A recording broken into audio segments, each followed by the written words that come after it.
What's good? It's your boy CJ Goodfellow. We back with the Box Clinic and more. Y'all know what it is. Shout out to LDBC. Shout out to the YTBC. We working. And I seen, a post, and I seen a couple people talk about potential Miguel Berch fight versus Gervonta Tank Davis. If you don't know, Miguel Berch is the dude who fought Takashi Miura a few months ago on HBO. It was a real barn burner. Miura retired after that fight, took a lot of beatings. Also, he's the WBC champion of the super featherweight division, which Lomachenko was the WBO champion in, and Gervonta Tank Davis was the former IBF champion until Kenichi took that away. Well, he got stripped of the belt, and then Kenichi beat Tevin Farmer for the belt, which was a robbery in my opinion. I can't say it more than a million times before people get it through their head. My stance on it, that I went back and watched that fight. But that's neither here nor there. But I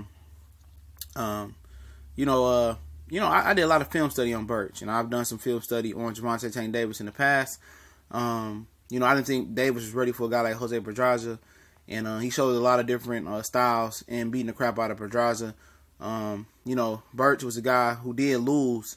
He got knocked out at a lower weight class. I think it was 126. He got knocked out by a guy that was bigger than him.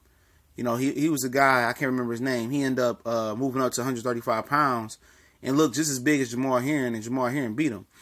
The guy was just taller, than Miguel Berch. He was just physically bigger. I don't know how that guy made that weight, because it wasn't at 130, I don't believe. I can't remember the guy's name. And, he knocked Berch out, I believe, with a right or left hook or something like that.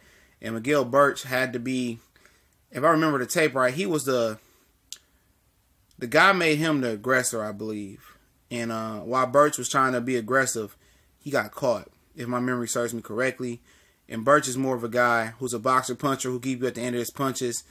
He'll walk you on some things. He's a good boxer. Don't get me wrong. That knockout is not indicative of which way his career gonna go, man. If you watch that fight and see how much bigger that guy was than him, I just dismissed that all the way around. But the fact is he did get stopped. Gervonta Tank Davis, we know, he got a lot of hype from being signed with Mayweather Promotion, but, it's not hype. He really can fight. He got dynamite in both hands. He's a stocky, short guy out of Baltimore, Maryland. Tough guy, and a lot of people, put his name in the news for saying that he don't want to fight Lomachenko. And that's fine and dandy. He ain't ready. You can't make him walk the plank. You guys didn't you're not making Anthony Joshua walk the plank and fight Deontay Wilder. Your guys didn't, a lot of y'all guys didn't get mad for Gennady Golovkin for ducking Andre Ward, and the list goes on. So I made that video about that yesterday. It is what it is, but you talking about this fight? This is a great fight. Berch got a fight coming up. He was supposed to face Orlando Salido.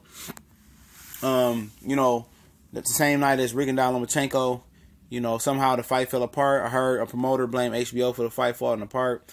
Now he got another, title defense coming up pretty soon. I think early next year or the end of this month or something like that. So he get past that, and if Tank goes to Japan and fight Kenichi and gets his IBF title back, I think that's the way it should go. And then by the summer of 2018, him and Miguel Berch can unify. Lomachenko, he still might be there. They got plans of him moving up in 2018. If they unify, then a lot of people really gonna put pressure on the winner of that fight, the fight Vasily Lomachenko. Berch is open to fight Lomachenko. He said he felt like he can win.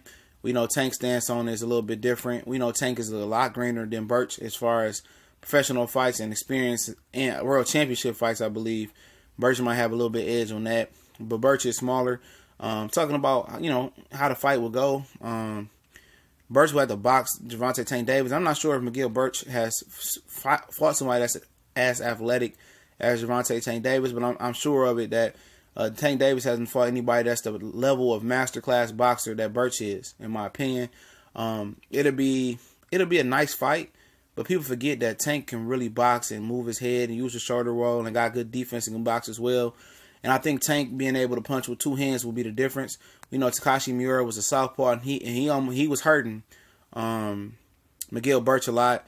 And I think Gervonta Tank Davis finds a way to drag Berch into a war. I think he had a war with the Vargas character, and he banged it out with him. So Berch showing that 130 got a solid chin.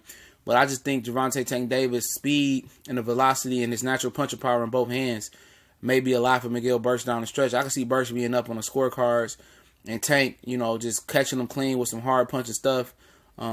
But if Gervonta Tank Davis that comes to fight, if the one that comes, and Gervonta Tank Davis, that fought last time out versus Forsaker, the guy out of Costa Rica, Berch will easily outpoint him and outbox him if he's not focused and in shape. Berch will take him through the ringer. Berch is proven to have a solid chin, even being knocked out early in his career. He's shown to have a solid chin. He's shown to be able to hold up in wars. He's shown to be able to dig deep and be good condition to beat a half-assed Gervonta Tank Davis. I keep it real. But if Tank comes with his A game, I would pick Tank for a late knockout. I think he may be behind on scorecards, or it may be a razor thin fight, because Berch can really box and really fight, and he got some pop as well. But I think Tank having power in both hands and being able to have some late knockout power, hopefully if he's in shape, may be the difference. I'll give a slight edge to Tank to get the knockout late in that fight. But it'd be an excellent fight to see. I definitely could see Miguel Berch putting pause on Tank Davis if he's not focusing out of shape, and probably dragging him out late and probably stopping him late if that can happen. But I favor Tank slightly.